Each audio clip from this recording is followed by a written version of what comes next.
दोस्तों, सबसे पहले मैं आपको ये क्लियर करना चाहता हूँ कि ये वीडियो उन लोगों के लिए है जिन्होंने पूरे साल बुक को हाथ नहीं लगाया और एग्ज़ाम इनके लिए किसी केटू की पहाड़ी पर चढ़ने से कम नहीं, या फिर ऐसे लोगों के लिए जिन्होंने बिल्कुल भी नहीं पढ़ा या फिर इनको डर है कि वो इस साल क्लास में टॉप नहीं कर पाएंगे।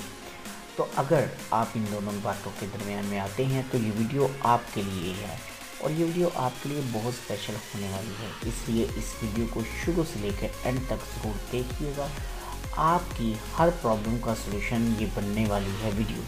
तो दोस्तों, मेरा नाम है मिस्टर आसिफ और मैं आज आपको बताऊंगा extremely powerful tips to score highest in every exam. Let's begin countdown.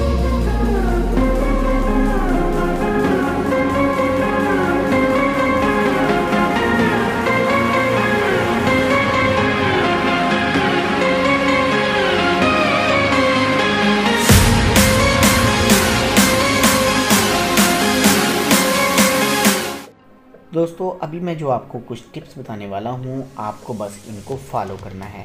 अगर आप ऐसा नहीं करते तो दोस्तों मैं तो क्या, कोई भी आपकी मदद नहीं कर पाएगा।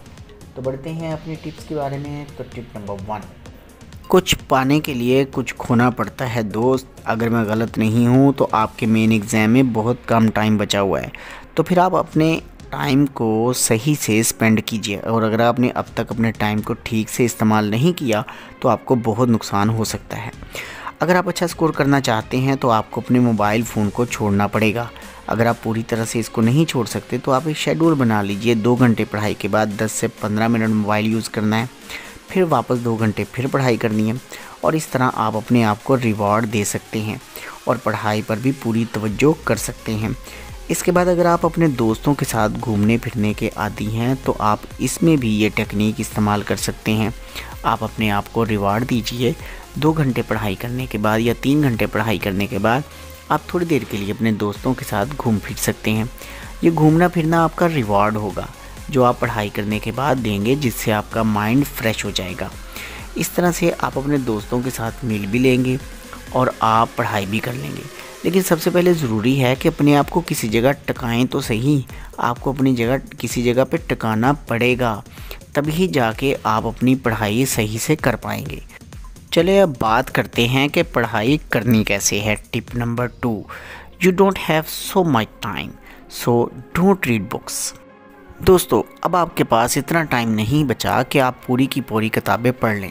तो अब सवाल आता है कि हम फिर पढ़ें कैसे। इतनी बड़ी बड़ी किताबों को देखकर तो हमें वैसे नींद आना शुरू हो जाती है। कुछ ऐसा तरीका होना चाहिए कि जिससे हम पूरे का पूरा सिलेबस कवर कर लें, जिससे ये पॉसिबल हो कि हमें इतना ज़्यादा दिमाग ना लगाना पड़े और थोड़े से कंसेप्ट से हम चीज़ें सीख लें। तो दोस्तों, इसके लिए आपको ज़रूरत पड़ेगी नोट्स की।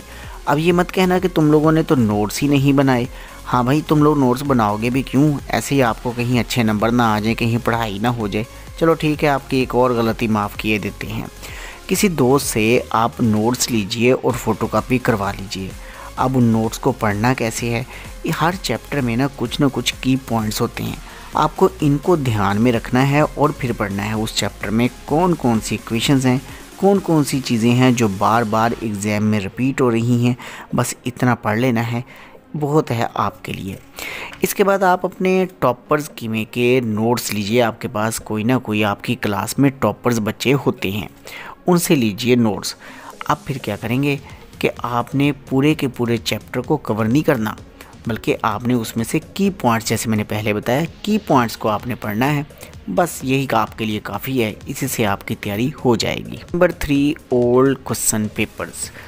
दोस्तों, यकीन करिए ये टिप सबसे ज़्यादा यूज़फुल साबित होती है। ओल्ड क्वेश्चन पेपर्स के अंदर बहुत सारे क्वेश्चन होते हैं जो हर साल रिपीट हुआ करते हैं। अगर आपने कुछ नहीं पढ़ा हुआ तो आप 5 सालों के पेपर लीजिए, उन्हें सॉल्व कीजिए, उन्हें अच्छे से अपने दिमाग में बैठा लीजिए। बस आपको सिर्फ इतना करना है और एग्ज़ाम में चले जाना है।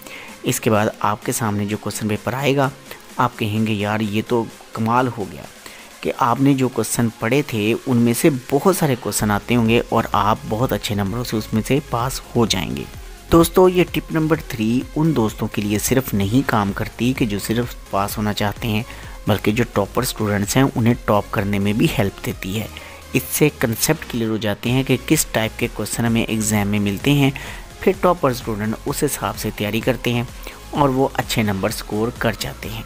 टिप नंबर 4, दोस्तों हर कोई आपसे ये कहेगा कि अच्छे नंबर लाने के लिए 6 घंटे पढ़ो, 7 घंटे पढ़ो, मैं तो पूरी रात बैठ के पढ़ा करता था, मैं 10 घंटे पढ़ा करता था, मैं ये करता था, मैं वो करता था।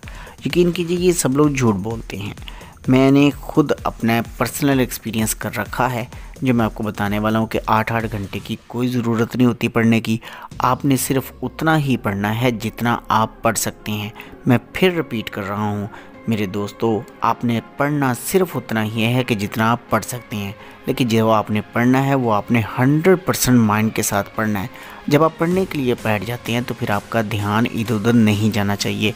आपका दिमाग सिर्फ और सिर्फ आपकी पढ़ाई की तरफ होना चाहिए। बस आपको अपना 100% करना है और 100% डिपेंड करता है आपके अपने माइंड पर कि आपका माइंड कितनी चीज़ों को कैच कर सकता है। इसके बाद आप टेंशन फ्री होकर एग्ज़ाम दीजिए, अच्छे नंबर लीजिए। टेक केयर, अल्लाह हाफिज़।